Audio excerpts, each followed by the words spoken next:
namanya ada create by owner atau create by client. Jadi create by owner itu lebih ke kayak promotor, kayak siapa musik Indo atau siapa ya, kalau promotor di Makassar itu Rockin Celebes. Jadi kita ngundang artis, kita jual tiket. Ya, itu inisiatif event yang sendiri, kita biayai sendiri. Itu namanya create by owner. Nah, istilah yang satu itu create by client. Create by client itu ya kayak Assalamualaikum warahmatullahi wabarakatuh. Selamat datang di acara Didaktif, diskusi daring interaktif yang diadakan oleh Perpustakaan Supiyati.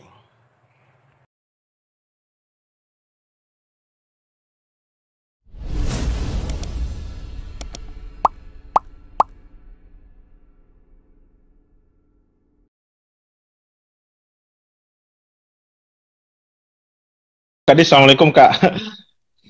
Waalaikumsalam warahmatullahi wabarakatuh. Berarti jelas di suaraku Kak, Dik? Jelas sekali, jelas. Taqabbalallahu minna wa minkum Kak, minal aidin wal faizin. Sama-sama. Pamupuran pengasalan tetap pada penengah Kak. Banyak orang yang sudah menanti sebenarnya kehadiran Tak untuk membincang ini barang. Entah kondisi yang tidak, termasuk ada teman saya di Siwa Kak. Saya lupa beritahukan tadi bahwa nanti acaranya pun kalau misalnya ndak dominan penonton kita, setidaknya bahwa ini akan masuk nanti dalam saya mau masukkan ke YouTube saya sebagai referensi tambahan buat teman-teman yang mau membincang tentang I.O. dan sekaligus bisnis kreatif. Nah, sebelum saya membuka acara, apa kegiatan sekarang Kak? Atau saya mulai membuka bagus Di supaya agak-agak serius tungi. Ya, jadi suasana ini nyantai aja Kak. Ngobrol kita. Ya.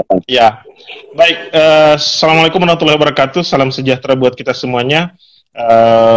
Di kesempatan kali ini saya Andi Karman selaku pelaksana, lebih tepatnya tuan rumah di Perpustakaan Supiyati dalam acara Didaktif ini.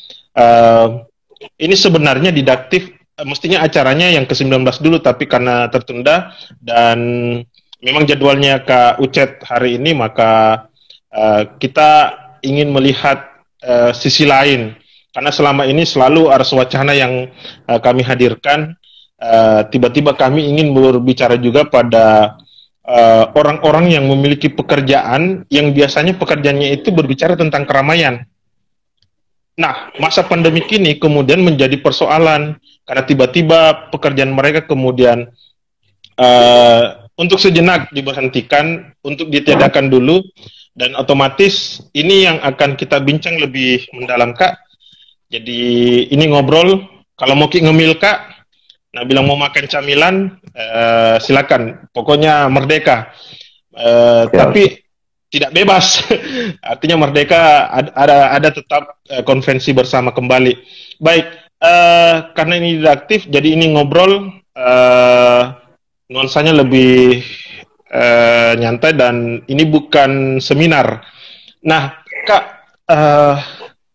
pertanyaan sederhana awal, kenapa mau konsentrasi di dunia I.O.? Oke. Itu dulu sebelum kita masuk pembahasan mengapa kemudian bagaimana sikap Tak ketika ketika masa pandemi ini hadir. Tapi mungkin saya itu dulu, mengapa seorang Kak Ucet itu tiba-tiba mau konsentrasi di dunia I.O. Silakan Kak. Oke. Siap. Makasih. Assalamualaikum warahmatullahi wabarakatuh. Waalaikumsalam warahmatullahi wabarakatuh.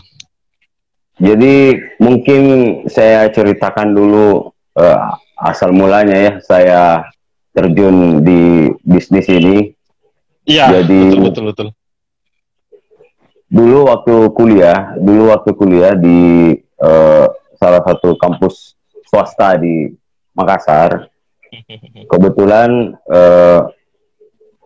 di dalam masa-masa nunggu wisuda setelah KKN, Itu saya ada jeda waktu yang lama. Jadi teman-teman di dalam kampus itu dinamis juga orangnya, dinamis, anak-anak kreatifnya juga banyak, karena itu mulai terlihat waktu kepanitiaan ospek. Semenjak itu ya, kita sering ngeband apa segala macam, akhirnya perlahan-lahan mulai menyukai dunia kreatif gitu. Nah, suatu waktu saya ada pemilihan ketua senat di kampus. Orang yang kita daulat untuk jadi ketua senat ini kita gadang-gadang sebagai apa ya, sebagai cikal bakal membuat IO di kampus. Jadi orang yang kita gadang-gadang untuk jadi ketua senat, kita gadang juga untuk kita jebak lah ceritanya, kita jebak untuk membuat sebuah IO gitu. Nah, dari akhirnya setelah jadi ketua senat dia dan berhasil menjadi dipilih, akhirnya kita program pertama itu memang bikin IO di kampus. Saya juga masih blank soal dunia event waktu itu. Iya. Ya, jadi kita cuman masih melihat-lihat. Terus adalah 1-2 teman yang kita ajak yang sudah pengalaman. Nah, dari situ mulailah kami tahun 98 akhirnya kita panggil, ada band indie dari Bandung waktu itu, Wong Band namanya, Wong itu dia satu kompilasi dengan padi dan coklat, Indie Ten. Iya. Nah, Terus itu kita produce untuk ditampil di Manunggal, dan di waktu bersamaan kita bikin drag race. Oh, zaman dulu kan Carmen mungkin biasa dengar ada drag race. Salah satunya pelaksananya kami. Nah, dari situ akhirnya saya keasikan dengan dunia tersebut, dan akhirnya kita memberanikan diri untuk mengajak Padi. Waktu itu band Padi itu sudah keluar albumnya. Jadi yang mana kedatangannya itu, yang album pertama, hitam ya, sesuatu yang tertunda. Oh, yang pertama. Oh, iya. Iya kan ada single, yang ada pertama. single. Betul. Iya. Nah, single kami waktu undang ke Makassar itu bukan kami, tapi begitu albumnya keluar kami yang pertama. Oh, jadi iya. Tadi itu kita bawa sampai ke Manado. Jadi di Makassar 2 titik. Waktu itu di Botol sama di Gor Matoangi. Terus Palopo, Palu, Manado, Kendari. Gitu. Nah, dari situ akhirnya saya suka dengan dunia ini. Suka berorganisasi, suka ngatur orang, ngurus orang. Akhirnya suka ketemu orang-orang baru terutama. Nah, dari situ saya pikir kayaknya seru juga. Nah, setelah saya tidak aktif di IO tersebut, akhirnya ya mungkin gayung bersambut sebelum saya kuliah selesai.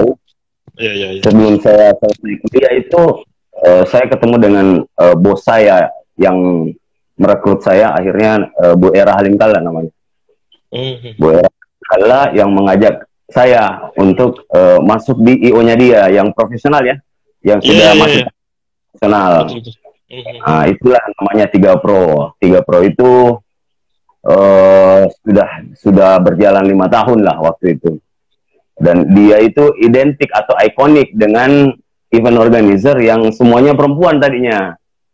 Karma. Gitu ya? Ya. Terus Kak? Dia menciptakan sebuah ciri khas bahwa IO-nya itu identik dengan perempuan semua. Tapi mungkin seiring perjalanan dia baru menyadari juga bahwa kita harus butuh laki-laki gitu. Akhirnya untuk masuk bergabung di IO tersebut. Jadi saya sudah ya singkatnya saya sudah terjun sebelum saya selesai kuliah di UMI gitu. Sekitar tahun berapa itu Kak? Kalau saya masuk itu sekitar 2002 sorry. Saya selesai 2003. Saya baru masuk kuliah. Itu memang kadi. Tapi wajah harus masih terakui. Ya, alhamdulillah. Ini pertanyaan sederhananya Kak. Maksud saya, apakah memang di masa itu pekerjaan IO sudah menjanjikan, enggak? Kalau menjanjikan sih, mungkin waktu itu juga saya masih beraba-raba ya. Cuman begitu saya masuk di dunia event organizer yang profesional, saya baru tahu bahwa ini sebetulnya sangat sangat bagus dan masa depannya bagus. Karena kue di Makassar itu sebetulnya masih banyak sekali, dan waktu itu pemainnya masih sedikit. Waktu itu. Nah, saya perhatikan di bisnis ini bisnis menghibur lah, menghibur orang.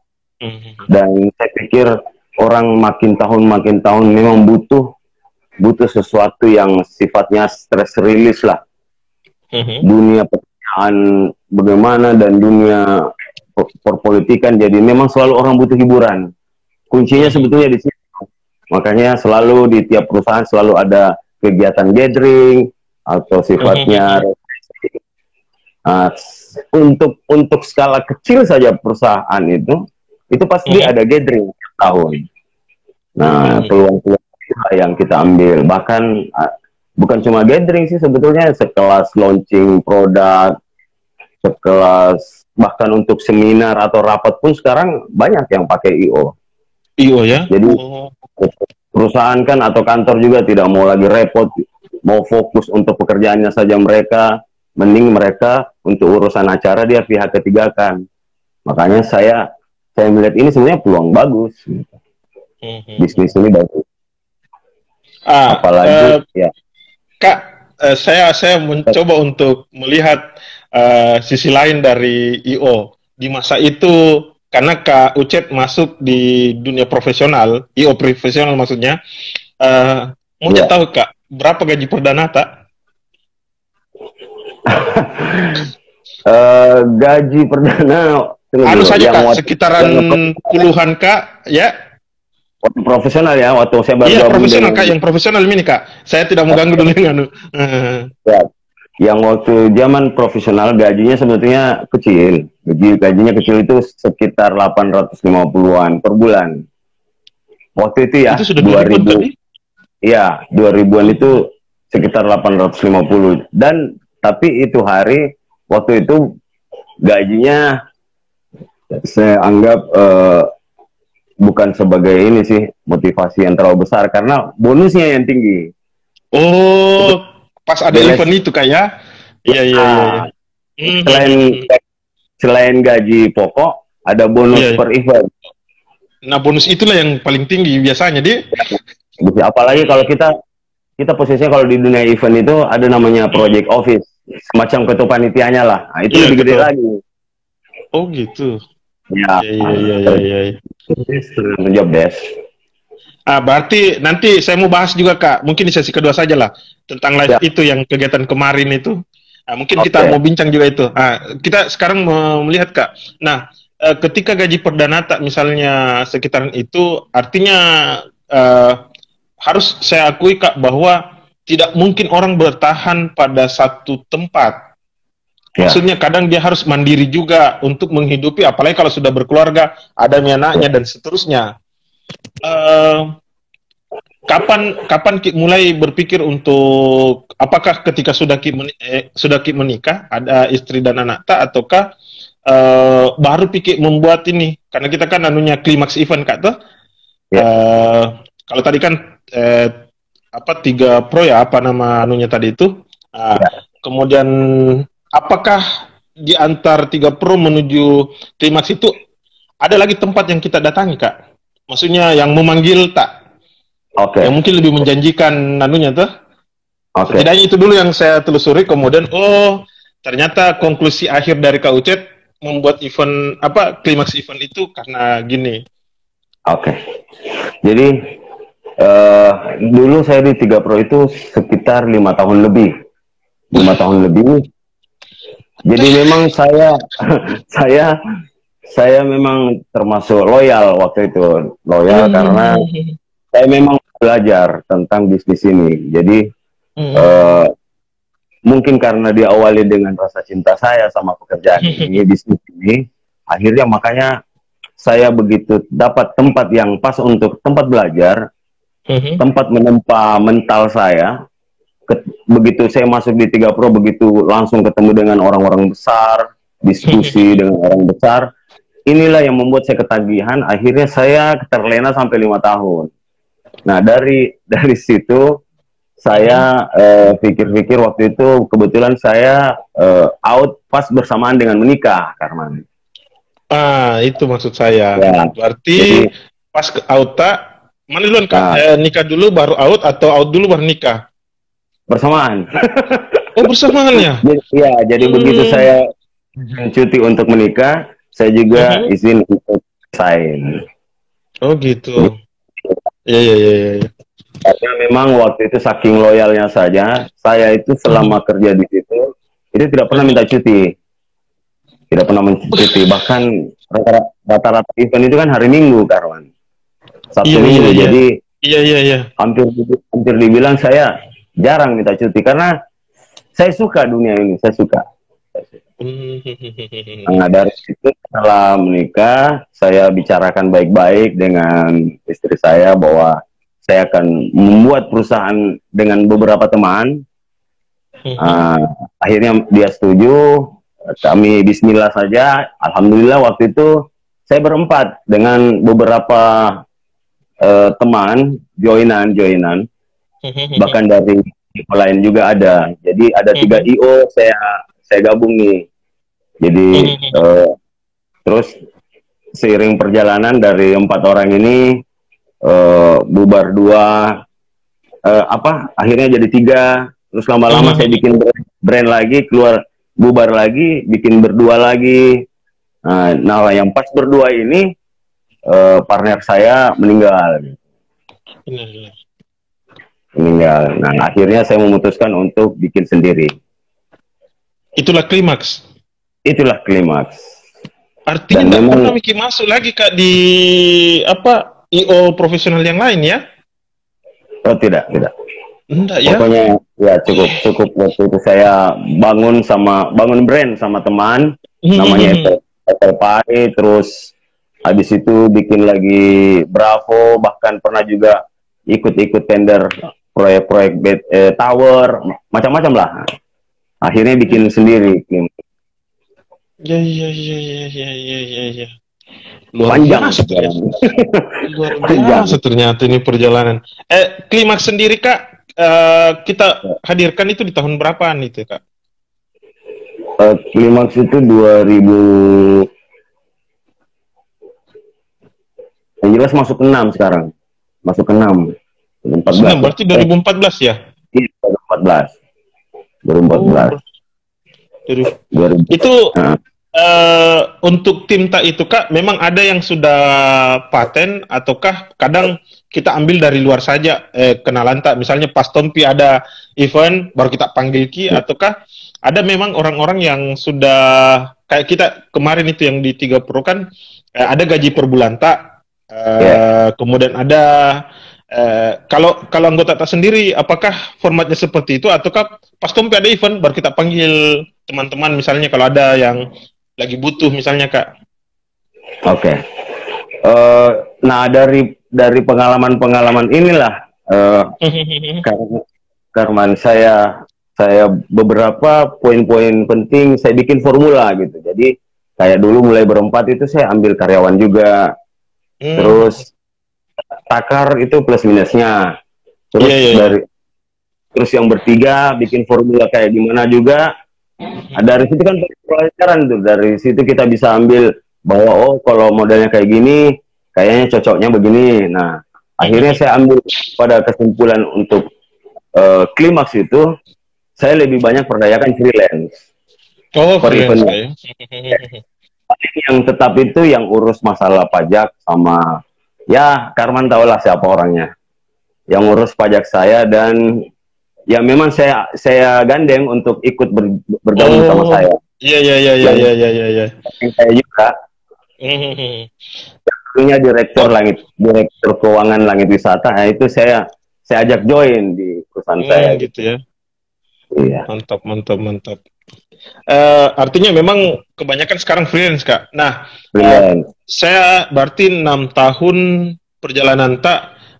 Bagusnya kita, Kak, karena besar dari kampus awalnya, Ya, kemudian diperkuat oleh profesional yang 3 pro itu, dan kemudian artinya kita, hampir semua mungkin kita masuki ranahnya, Kak. Kan biasanya itu ada orang yang khusus angkat barang, itu mau saya nu kerja. Kayaknya ya, ada kita dapat semua Ki. Jadi persoalan manajemen, eh, pembuatan proposal misalnya. Jadi persoalan ya. administrasi kita tahu, persoalan ini kita tahu, bahkan persoalan budget dan sebagainya pun kita tahu. Saya teringat saja waktu kegiatan IKA yang reuni itu Kak, yang di Yang di mana? itu kan ya, yang di Clarion, yang Oh, sempat datang, yang masih Bunda Lili yang anu gitu, ya. yang itu sebelum, wah, 105. ya 105 itu Kak. Oke. Itu sih ini hanya bermodalkan berapa hari, dan kemudian pas buat kegiatan saya bilang, wah ini bukan kaleng-kaleng ini, dan kita tahu siapa, wih, ada Kak Rahmat Alfarizi. Hai Kak Nah, Rahmat. itu Ah, dia ini pakai kenapa baju Kak? klimaks itu. Dia pakai baju klimaks itu. Oh, Nah, pakai itu baju foto, klimaks ini ya. ya, di Oh, foto pakai baju klimaks dan itu lagi di Bali, lagi handle tamu kita oh, di Bali. di Bali. Kita Sampai kita ke Bali tahun kita nuta Kak. iya, dan tahun baru kemarin ini 2019 2020 itu kita handle tamu di Bali. Kita event di Bali Wih. sekarang. Ya, Oh, sama saya mau kadar. masuk dulu di situ, Kak. Saya mau masuk dulu di situ deh. Selain Ya, ya, Makassar, ya. Kak, Ariata. Selain Makassar atau Sulawesi Selatan, kemana saja setelah itu? Yang pasti, Bali Haji. yang pasti, Hmm. yang pasti, saya sudah pernah handle event sampai di Freeport. Hmm. Yang kami cover itu sebetulnya sampai di Manado. Jadi sebetulnya kalau Makassar itu sebagai pusatnya Sulawesi, itu kita diuntungkan di situ juga kan. Karena teman-teman IO dari Jakarta pun kalau nge-sub event ke Sulawesi, itu pasti Makassar dulu yang dicari. Karena keuntungannya kita peralatan di sini lengkap. Apapun teknologi yang dipakai di Jakarta, rata-rata di Makassar sudah ada. Makanya justru biasa kami handle sampai di Manado, sampai di Kendari, sampai di Palu, Sulbar. Itu karena kita bawa barang dari Makassar. Kita bawa barang dari Makassar, makanya mereka orang Jakarta pun kalau mau event ke sini, daripada dia repot-repot bawa barang atau bawa alat dari Jakarta, mending diambil dari Makassar. Oh, gitu ya. Iya, termasuk lebih mempermudah. Mempermudah. Masuk ke Papua maupun di Ambon gitu. Untuk kegiatan Kak, untuk kegiatan yang mendominasi kerja-kerja tak itu, apakah musik atau misalnya wedding organizer atau apa Kak gitu? Yang Jadi, untuk klimaks. Yes. Kalau klimaks sebetulnya core bisnisnya itu lebih ke corporate perusahaan. Jadi kita lebih ke corporate perusahaan yang sifatnya kayak gathering perusahaan. Ya. Ya, jadi yang semua yang diinginkan oleh klien dari pihak korporasi itu yang kami layani. Itu core bisnis utama kami. Jadi basic saya sebetulnya dulu itu memang musik awalnya. Nah itu yang saya maksud. Kenapa tiba-tiba lari ke dunia bisnis gitu tuh? Nah itu yang saya maksud Kak. Apakah memang berawal dari 3 Pro itu karena banyak experience tak, pengalaman tak di situ, sehingga kenapa tidak saya membagi juga nuansa seperti ini gitu. Jadi kalau di dunia event itu Karman ada dua istilah. Jadi ada istilahnya ada create by owner atau create by client. Jadi create by owner itu itu lebih ke kayak promotor, kayak siapa musik Indo atau siapa ya, kalau promotor di Makassar itu Rockin Celebes. Jadi kita ngundang artis, kita jual tiket. Ya, itu Oh, iya, artinya iya, iya, iya, iya. inisiatif event, inisiatif event yang sendiri, kita biayai sendiri. Itu namanya create by owner. Nah, istilah yang satu itu create by client. Create by client itu ya kayak perusahaan, dia mau bikin sebuah program. Nah, budget sudah ada, tinggal dieksekusi. Jadi kalaupun konsepnya sudah ada, konsep dasarnya sudah ada, oh, minta disclaimer Sinda tahu Pak Ketua. Ya, Iya, iya. itu datonya itu event-event yang sifatnya kayak create by owner dulu, yang ngundang artis terus jualan tiket. Sama tadi yang dinamakan Rockin Celebes tadi Kak ya? Sama posisinya ya? Mau posisi. Dia memang ya pokoknya zaman dulu itu kalau ada artis datang terus IO-nya jual tiket, ya memang agak-agak ya istilahnya anak Makassar itu agak domba-domba karena karakter orang, apalagi orang Makassar ya, saya nggak tahu di kota lain itu biasanya H-1 baru beli tiket. Jadi kita kan selalu ada perhitungan Karman. Kalau iya betul. event baru mengandalkan pemasukan dari tiket, ya gimana rasanya kalau iya. Penonton itu H-2 belum terbaca gitu. Nah, keteteran juga pasti. Kalau murni event order dimensi kapan? Ada dimensi juga IO yang cukup lama di Makassar. Juga, ya, dia cukup lama di Makassar. Nah, dia juga tapi dia by order juga, by klien. Tinggal biasanya klien itu punya konsep dasar. Tinggal kita explore aja konsepnya. Oh iya. Kita diberi kebebasan. Yes. Misalnya saya mau adakan kegiatan ulang tahun misalnya Kak toh. Anak saya misalnya, kemudian kira-kira butuh budget berapa untuk memeriahkan ini kegiatan. Sampai di situ batasannya misalnya saya Kak toh. Kemudian saya berikan sebebasnya untuk kita untuk mengeksplor ini bareng Kak ya. Ya, betul. Gitu. Mantap. Wah, ini semakin menarik nih ternyata dunia IO ini.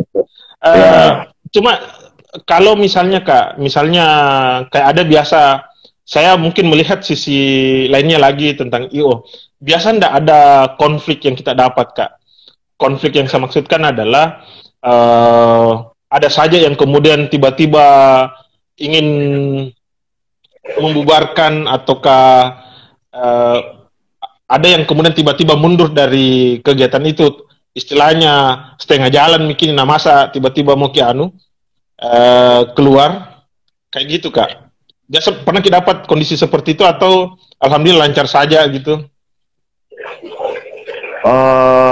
Mungkin di beberapa case juga ada beberapa teman-teman juga, termasuk saya kayaknya pernah beberapa kejadian seperti itu. Jadi bahkan yang terakhir ini ada teman itu sudah tahap persiapan sudah 80%, panggung sudah berdiri. Nah, itu yang maksud.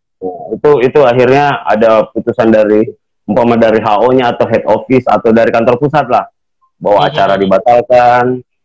Banyaklah kejadian seperti itu, force major yang tiba-tiba kondisi di lingkungan situ tidak menerima, walaupun izin ada ya, izin dari kepolisian ada. Mungkin di lingkungan sekitar situ yang tidak menerima dengan kehadiran event di situ. Jadi selalu ada saja dinamika yang terjadi kalau kita berhadapan dengan event yang sifatnya massal gitu. Masalah cuaca. Kalau cuaca biasa. Terus bagaimana itu pembagian anunya Kak? Pembagian kesepakatan yang awalnya mungkin bilang IO dapatnya segini. Kan biasa begitu kata. Apakah kemudian tetap kesepakatan awal itu terpenuhi ataukah karena kondisi tidak memungkinkan ya sudah kesepakatan awal itu kemudian terbantahkan dengan sendirinya? Ya. Biasa dapat kondisi seperti itu Kak? Oke, di kondisi sekarang ini 10 tahun, 15 tahun belakangan ini, Karman, itu kalau kita mengikat kontrak dengan sebuah event dengan perusahaan, itu ada Mhm. kontrak di atas Iya, iya, iya, iya, iya. Betul, betul. kontrak hitam di atas putih. Nah, itu di situ sudah dijelaskan bahwa apapun keadaannya, apalagi kalau dalam keadaan force major, nah itu akan dimufakatkan. Tapi kebanyakan itu tetap kewajiban dan hak itu tetap menjadi prioritas teman-teman yang sudah melaksanakan kerjaan, walaupun acaranya batal. Bahkan Hmm, iya, iya. saya ada pengalaman dengan Mas Pon tadi yang ikut gabung itu, saya nggak tahu masih ada gabung, itu Mas Pon itu kita pernah bikin acara, sebuah acara salah satu peresmian di Jeneponto lah, itu sampai hari kedua panggung kita sudah disuruh take out gitu, padahal acaranya masih ada besok, selalu Hmm, ada dinamika di situ. Jadi ya namanya gejolak pasti kita harus utamakan keselamatan orang banyak gitu. Tapi pihak klien mengerti akan hal tersebut, jadi masing-masing kewajiban dan hak itu terpenuhi tetap. hmm, hmm, hmm, hmm, hmm. Gitu. Ah, Cuman mungkin ah, kalau iya, rasa kecewa acara gimana-gimana ya itu sebuah konsekuensi saya rasa. konsekuensi betul itu kan. Ini semakin menarik penyampaian tadi Kak berkaitan dengan em, kemaslahatan bersama gitu. Ya, Saya mau masuk di masa pandemi ini Kak, apalagi ya, kita tahu bahwa IO adalah salah satu pekerjaan yang membutuhkan keramaian. Itu kata kuncinya. Terus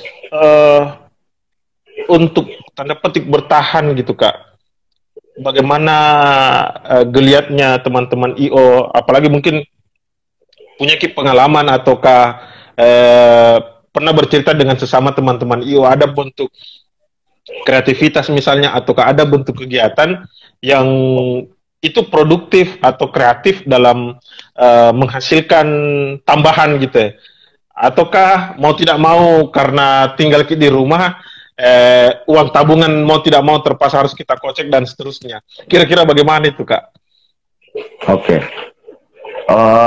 Jadi memang ironisnya begini, Karman. Bisnis Hmm. event ini Mhm. adalah bisnis yang begitu pandemi datang, Iya. ya, pandemi Mhm. datang, inilah bisnis industri yang pertama ditutup dan nanti kemungkinan akan terakhir dibuka. Baik, kodok. Iya, karena bergantung melakukan kegiatan itu dari izin keramaian. Nah, izin keramaian mungkin berhubungan dengan Bapak dari Polda itu, yang ketua IKA itu. Tapi saya untung mempunyai sahabat seperti Rial, Oh, iya, iya, iya, eh, iya, iya, iya. komunikasi karena dunia kerja saya berhubungan juga dengan dia, dan selama ini Oh, alhamdulillah gunanya kita silaturahmi, kita bisa dipermudah dengan adanya iya, kehadiran iya, iya, beliau. iya. Saya selama ini Ada dibantu pun dan dia ya, pun dia pun demikian kayak ada ya, buat kegiatan konsep tak pasti diminta juga simbiosis alhamdulillah. mutualisme. Iya, Iya, iya. 3 angkatan di polisi itu alhamdulillah memakai jasa IO saya. Alhamdulillah. Oh, iya, iya, iya, iya. Lanjut Kak. Oke, nah di bisnis event ini Mhm. begitu masuk di masa pandemi, kebetulan kalau saya itu 13-14 Maret terakhir, Rahman. Jadi saya Iya, iya, melaksanakan iya. di Parepare waktu itu, di Parepare itu eh, salah satu bank Mhm. di Indonesia itu melaksanakan gathering di Parepare. Nah, Mhm. malam kami loading, istilahnya malam persiapan itu, kami Mhm. dapat kabar dari kantor pusat bahwa acaranya dibatalkan. Nah, Mhm. pertimbangan panitia internal perusahaan tersebut mengatakan bahwa eh, IO-nya kami sudah bayar dan tempatnya juga sudah kami bayar. Ini gimana nih? Dia selalu bangun komunikasi, Iya, akhirnya iya, iya. pihak pusat waktu itu membolehkan, tapi dibatasi sampai siang saja acaranya. Dan waktu itu eventnya kita tidak boleh share di sosmed.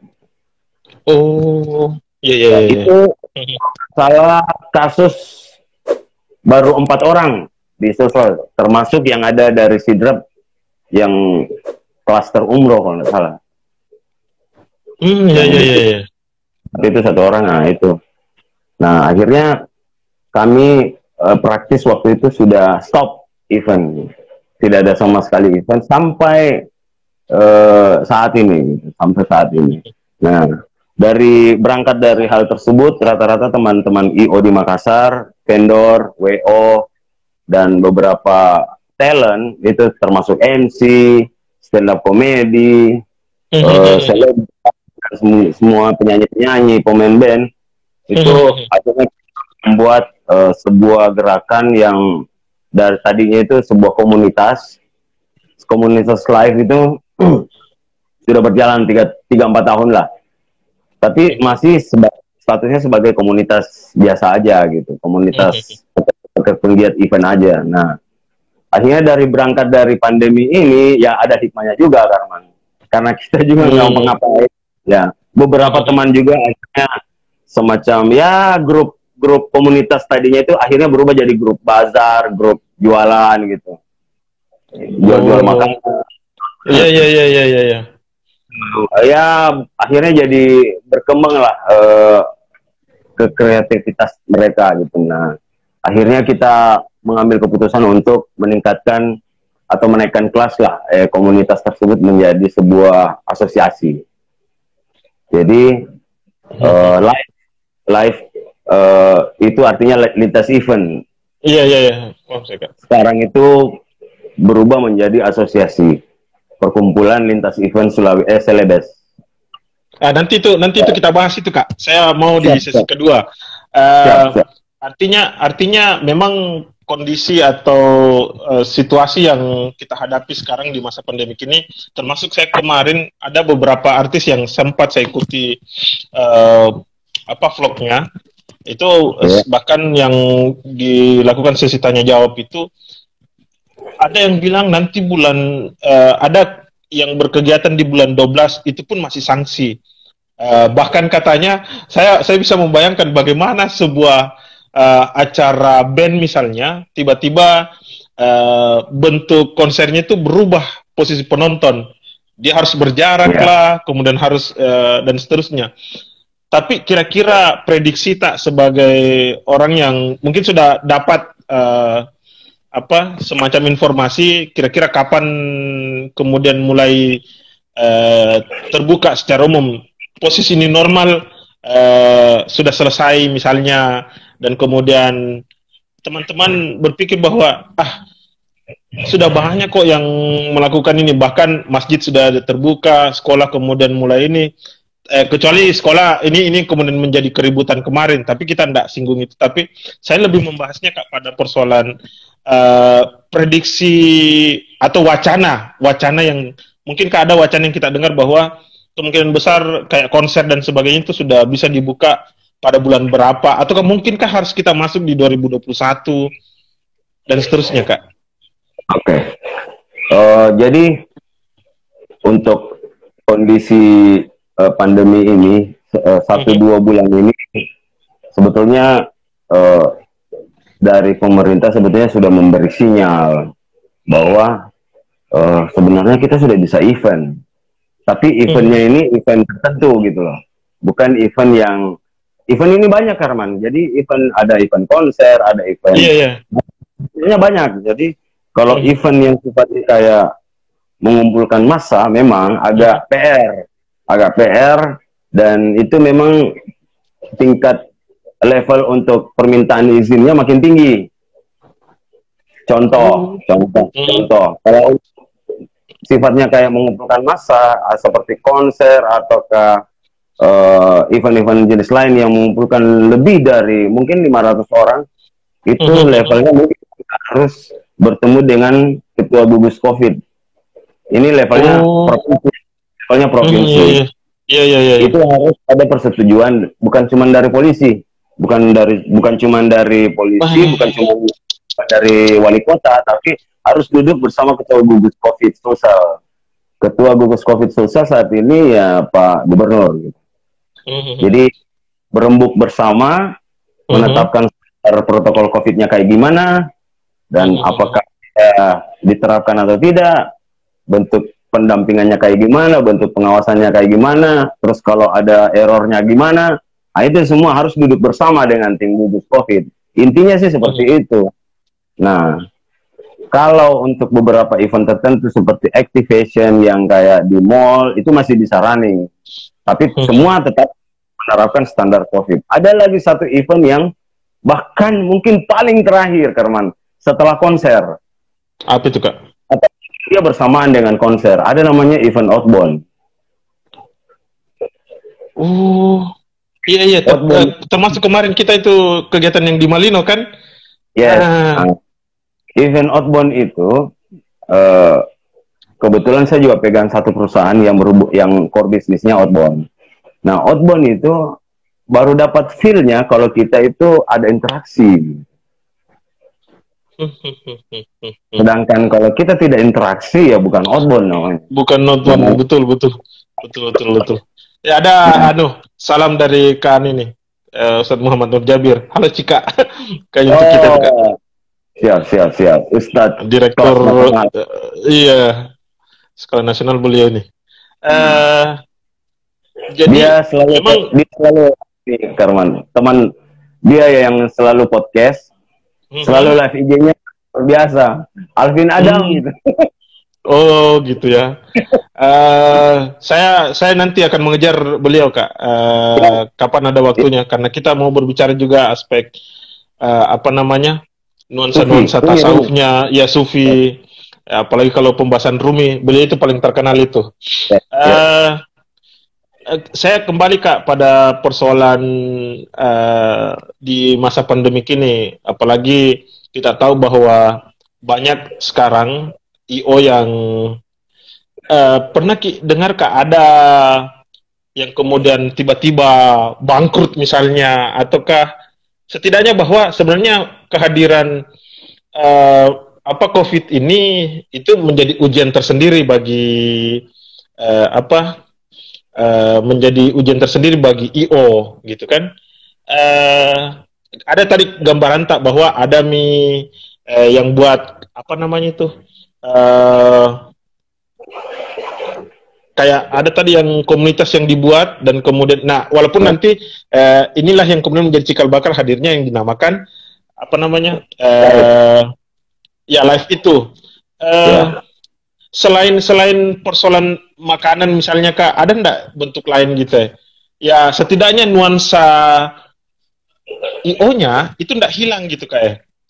Maksud saya buat misalnya semacam kayak misalnya dalam bentuk daring, bahwa kalau mau buat seperti ini mesti begini dan seterusnya. Gimana itu Kak? Oke, kalau untuk diskusi daring itu bulan pertama pandemi, bulan kedua pandemi, wah kencang kita tiap malam, hampir tiap malam kita ikuti karena kesempatan untuk belajar. Dari teman-teman di Jakarta paling sering mengadakan diskusi daring atau pelatihan yang sifatnya memang untuk teman-teman IO menunggu sambil menunggu masa new normal. Cuman kan kondisinya Makassar ya kayaknya new normal belum ini Karman. Utamanya Makassar kayaknya. Utamanya Makassar. Jadi memang kita dituntut untuk inovatif di masa pandemi ini. Jadi selain diskusi daring atau mengikuti pelatihan atau belajar kembali belajar lagi, itu memang supaya sentuhan event itu tidak hilang. Ya memang kita dituntut untuk paling tidak mengasah kembali atau membuka kembali file-file atau event-event yang dulu-dulu yang kita pernah lakukan yang memang sudah lama gitu ya, jadi kayak 7 tahun, 8 tahun kita bisa ambil, ada beberapa lah yang ambience yang kita bisa terapkan nanti di masa yang akan datang. di tiap zamannya itu biasa beda-beda juga ininya, inovasinya. Jadi, biasa ada yang bagus dulu, mungkin 10 tahun yang lalu bagus, tapi kemungkinan masih bisa diterapkan nanti di tahun berikutnya masih bagus. Makanya kita tidak putus asa lah, tidak putus harapan untuk terus belajar. Termasuk diskusi. Nah, diskusi selain tambah imun, diskusi langsung ya, offline. Iya. Teman, karena ya tahu sendirilah, Karman, 2-3 bulan, 4 bulan itu tinggal di rumah luar biasa juga. Jenuh ya tembok rumah tuh. Oh iya. Memberanikan diri untuk ya diskusi secara kopi darat lah, kopi darat beberapa teman dengan COVID, protokol COVID. Akhirnya dari situ muncullah inisiatif untuk berkongres gitu. Jadi ya alhamdulillah step lagi anak Makassar, IO-nya Makassar, WO-nya bergabung, dan saya rasakan betul-betul banyak dampak positif dari kegiatan ini gitu. Dapat teman baru, terus akhirnya kita mengukur diri kita sebagai penggiat event atau penggiat kreatif sosial, sebetulnya bisa serius gitu. Ada waktunya kita untuk serius gitu. Nah, ini kan sebetulnya impact yang kita harapkan kan bisa berdampingan dengan pemerintah untuk paling tidak begitu masuk kondisi pandemi membaik, itu kita akan ayo mari kita sama-sama susun standar COVID, standar penanganan COVID di event itu kayak gimana. Kita duduk sama-sama, akhirnya kita bisa paling tidak memberi sumbangsi lah kepada pemerintah, supaya pemerintah juga ya serba salah juga, Karman. Pemerintah juga di satu sisi ya betul itu, Kak, dan juga ada ekonomi gitu loh. Jadi memang tidak ingin ada klaster baru lagi gitu dari event, tapi di satu sisi ekonomi harus jalan gitu. Jatuh drastis ini. Si Malakama itu. Tapi alhamdulillah dua minggu ini kita sudah bertemu dengan Pak Gubernur, bertemu dengan Pak Kapolda dan Bupati. Sebetulnya sama yang kita rasakan, beliau juga rasakan semua, bahwa memang dampak dari terhentinya event ini luar biasa gitu. Banyak loss-nya itu ya, kalau estimasi dari teman-teman itu dalam 1 bulan itu sampai 50 M dari event. Lihat dari event. Kalau per sampai mungkin 5-6 bulan ya mungkin sampai ada 500 M yang loss. Dan itu semua kita ini di bawah naungan Departemen Pariwisata. Jadi pasti pemerintah agak gelisah juga melihat kondisi ini, agak sedih juga. Dan memang saatnya di masa-masa sekarang ini ya mungkin sudah mulai agak menurun, terutama dari jumlah pasien positif itu. Tapi paling tidak kita bisa ada formula yang pas, bahwa begitu keran event terbuka, standar kayak gini loh yang kita akan terapkan. Nah, itulah kami kemarin begitu kongres kita laksanakan, alhamdulillah bisa terlaksana dengan baik dan lancar, karena memang kami pikirkan, dan walaupun penundaan 2 kali, memang kami pikirkan baik-baik, karena memang pesan Bapak dari Gubernur, dari Pak Bupati, dan termasuk kita sudah audiens dengan tim gugus COVID di Balai Prajurit Manunggal. Iya. Artinya itu memang melalui prosedur lagi tuh, kayak. Oh iya, iya. Kita tidak bisa makanya sebelumnya itu saya sebenarnya mau tanyakan itu juga, Kak. Kok berani gitu buat keramaian lagi? Bukankah itu paling terkenal bilangnya jangkau dulu buat kegiatan kau, tiba-tiba berarti ada memang prosedur yang kemudian harus terpenuhi, kayak apakah pemeriksaan juga, Kak? Iya. Atau cukup ada itu yang kayak apakah nama alatnya itu yang kemudian mengecek suhu saja, dan seterusnya. Jadi ini Karman, kemarin event kongres ini itu insya Allah kalau lancar itu video-video dokumentasi highlightnya itu akan kami rilis ke beberapa panitia event dan klien. Jadi memang kita kemarin berkongres itu sekaligus untuk memperkenalkan inovasi kita untuk standar COVID yang akan diterapkan untuk event nanti. Jadi iya. Diharapkan nanti jadi role model. Jadi role model. Jadi mulai dari pertama kedatangan peserta itu sudah dalam keadaan masker. Panitia pun dari kita itu akan menyiapkan masker juga. Terus yang kedua, begitu mereka tiba, ada cairan khusus. Ya mungkin dulu ya disinfektan, tapi saya pikir ini cairan yang bisa untuk manusia ya. Jadi cairan khusus yang barang-barang itu disemprotkan di ruangan kongres. Tapi kalau untuk manusianya, begitu dia pintu masuk, terus ada wastafel yang kami siapkan, wastafel ada 2 unit kiri kanan, terus ada juga stand atau hand sanitizer yang betul standar COVID, karena kita tidak sentuh tangan hand sanitizer-nya. Itu kita injak. Iya. Hand sanitizer-nya keluar. Begitu masuk di pintu gerbang, itu termogan, diperiksa termogan, dan setelah termogan,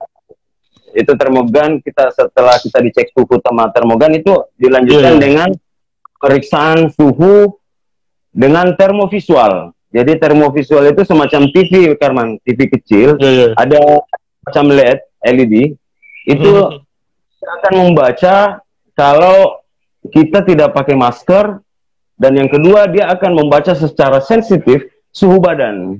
Jadi double check. Double check ya? Kenapa tidak langsung saja, Kak? Di mana? Itu maksudnya dia. Tidak usah menggunakan termogan itu. Cukup langsung yang termovisual itu tadi. Oke. Jadi menurut kita, kenapa kita pakai 2 inovasi tersebut? Kita pakai 2 formula tersebut. Ya namanya teknologi, ada pasti errornya, ada margin errornya. Iya tahu. Betul. Belum lagi sensitivitas teknologinya, terus pergeseran kalibrasinya. Makanya kita pakai 2 formula itu. Kalau lolos di sini belum tentu lolos di sini. Ya, jadi alhamdulillah juga teman-teman peserta kongres sangat memahami kondisi tersebut, dan kita memang sudah anjurkan bahwa kalau memang datang ke kongres dalam keadaan tidak fit, mending infokan ke kami gitu. Jangan dipaksakan. Jangan dipaksa, betul. Apalagi karena memang di sana juga kami 2 kali memindahkan venue. Itu tadinya di hotel nih. Hotel pengen ber-AC, cuman karena beberapa peserta tidak nyaman dengan kondisi tersebut, apalagi dengan isu airborne, akhirnya venue itu tahu dulu. Saya tahu ini seperti ada ya, tapi kenyataannya seperti itu, Karman. Ada orang memang yang percaya, dan kita harus hargai. Jadi terutama teman-teman peserta kongres itu yang cewek paling banyak yang bakalan tidak ikut kongres kalau di dalam ruangan ber-AC gitu. Dan kita hargai. Cowok banyak yang tidak suka ruangan ber-AC karena tidak bisa merokok gitu. Betul. Lokasi ini memang paling pas kita dapat. Dapat venue yang memang semua, termasuk Pak Bupati juga senang dengan pemilihan venue kita. Jadi Padi Valley ini kan kondisinya dia semi outdoor, jadi bukaannya itu besar. Jadi walaupun dia kayak ballroom, ada semacam ruang restorannya, itu ceilingnya tinggi, pendingin ruangan juga cuma pakai kipas, tapi sisi kiri restoran itu terbuka semua kan. Dia pakai pintu kaca, jadi terbuka semua dan view-nya langsung lapangan golf. Makanya bukan caranya bagus. Kak, kita lanjut di sesi kedua Kak ya. Ini sudah 55, jadi semakin menarik ini. Saya semakin penasaran juga kegiatan live kemarin. Apalagi pas lihat status-status. Ya, kita lanjut sesi kedua Kak. Siap. Iklan dulu.